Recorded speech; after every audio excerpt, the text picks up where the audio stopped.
और अब अगली खबर आपको प्रयागराज से बताते हैं, जहां पर एक स्कूल में एक प्रिंसिपल को उसकी कुर्सी से जबरन उठाकर हटाकर दूसरी टीचर को बिठाकर प्रिंसिपल बना दिया गया। आखिर ये मामला क्या है, क्योंकि ये वीडियो सोशल मीडिया पर लगातार वायरल हो रही है। इस 1 मिनट की रिपोर्ट में देखिए। प्रयागराज में मौजूद एक गर्ल्स हाई स्कूल में प्रिंसिपल की कुर्सी को लेकर जमकर हंगामा हुआ है और इस हंगामे का एक वीडियो सोशल मीडिया पर जमकर वायरल भी हो रहा है। साथ ही व्यवस्था परिवर्तन के इस तरीके पर सवाल भी उठा रहे हैं। ये मामला bishop Johnson girl high school का है। इस स्कूल में मंगलवार को मॉरिस एडगर दान अपने समर्थकों के साथ प्रिंसिपल के चैम्बर में जबरन घुस गए और वहां एक तरफा ही नए प्रिंसिपल को पदभार ग्रहण करवाया। उसके बाद उनके समर्थक जबरदस्ती मौजूदा प्रिंसिपल को कुर्सी से हटाने लगे। साथ ही मौजूदा प्रिंसिपल को पूर्व प्रिंसिपल में तब्दील कर दिया गया। इस दौरान वीडियो में साफ दिखता है कि कैसे पुरानी प्रिंसिपल का पहले मोबाइल छीना जाता है, फिर उन्हें कुर्सी सहित बाहर खींचकर ले जाया जाता है। कुर्सी से उन्हें उठाकर जबरन किसी और को बिठा दिया जाता है। और इस घटना को लेकर स्कूल की पूर्व प्रिंसिपल ने बिशप मॉरिस एडगर दान सहित कई अन्य लोगों पर लूट, धमकी, बदसलूकी का आरोप लगाते हुए कर्नलगंज थाने में मामला दर्ज करा दिया है। Bureau report, Republic Bharat. उधर अब बात करते हैं नीट पेपर लीक मामले की। आपको बताएं कि इस मामले में अब कोर्ट में एनटीए की तरफ से हलफनामा दाखिल किया गया और कहा गया है कि पेपर रद्द करना जो है वो ठीक नहीं है। नीट मामले में एनटीए की तरफ से हलफनामा जो है वो दिया गया है। आपको बता दें कि इसमें एनटीए की तरफ से कहा गया है सुप्रीम कोर्ट में हलफनामा देते हुए पेपर को रद्द नहीं किया जाना चाहिए। आपको बता दें कि इस पूरे मामले को लेकर लगातार जो बड़ी संख्या परीक्षार्थी हैं वो इसकी मांग यहां पर कर रहे हैं। जिस तरीके से पेपर लीक का ये पूरा घटनाक्रम सामने आया था और अब सुप्रीम कोर्ट में एनटीए ने हलफनामा देते हुए कहा है कि इस पेपर को लीक यहां पर नहीं किया जाना चाहिए। ये बड़ी अपडेट आपको यहां पर दे रहे हैं। तो बड़ी अपडेट आपको बता रहे हैं नीट पेपर लीक मामले को लेकर, जहां पर नीट मामले में एनटीए का हलफनामा सुप्रीम कोर्ट में एनटीए ने हलफनामा जो है वो दिया है। परीक्षा रद्द करना ठीक नहीं है। सीबीआई मामले की जांच यहां पर कर रही है। नीट मामले में एनटीए ने सुप्रीम कोर्ट में जवाब यहां पर दरअसल दाखिल करते हुए कहा है, अपने हलफनामे में एजेंसी ने कहा है कि सीबीआई इस मामले की जांच कर रही है क्योंकि कई राज्यों में इस परीक्षा के पेपर लीक की शिकायतें आई हैं। अपने हलफनामे में एनटीए ने कहा है कि इससे जुड़े मामलों में गिरफ्तारियां भी की गई हैं और पेपर लीक करने के पीछे संगठित गिरोह और सरगना का पता लगाने की जांच जारी है। एनटीए ने कहा है कि पेपर लीक की सूचना मिलते ही कदम उठाए गए थे, लेकिन परीक्षा रद्द करना उचित नहीं है और ये होनहार छात्रों के साथ एक धोखा जैसा होगा। तो परीक्षा रद्द करना उचित नहीं है, ये एनटीए की तरफ से सुप्रीम कोर्ट में हलफनामा दाखिल करते हुए कहा है और यह कहा गया है कि सीबीआई जांच लगातार यहां पर चल रही है। उत्तर प्रदेश के नोएडा में लॉजिक्स मॉल में भयावह आग लग गई। घटना की जानकारी मिली, फायर ब्रिगेड की टीम पहुंची। बताया ये जा रहा है कि एक कपड़े के शोरूम में एसी में आग लगी, जिसकी वजह से ये मॉल में फैल गई। हालांकि अभी जांच की जा रही है, लेकिन मॉल में किस तरीके से आग फैली, फायर ब्रिगेड ने काबू किया, आपको इस रिपोर्ट में दिखाएंगे। नोएडा के लॉजिक्स मॉल में आग का तांडव देखने को मिला। वहां कपड़े के शोरूम में भीषण आग लग गई।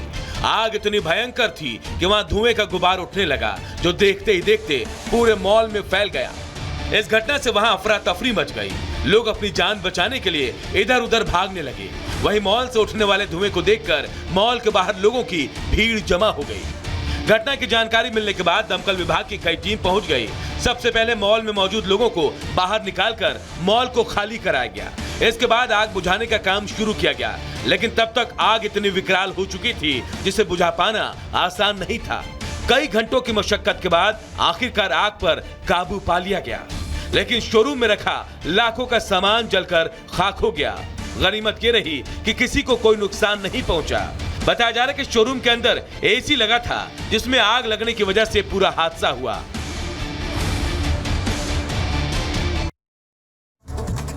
और इसी बीच आपको बताते, देखिए असम में आई भयंकर बाढ़ की वजह से अब तक 11.5 लाख लोग प्रभावित हो चुके हैं और वहीं राज्य के मुख्यमंत्री हेमंत बिस्वा शर्मा भी लगातार बाढ़ प्रभावित इलाकों का दौरा कर रहे हैं, हर संभव मदद का भरोसा दे रहे हैं। पूरी खबर इस रिपोर्ट में देखिए।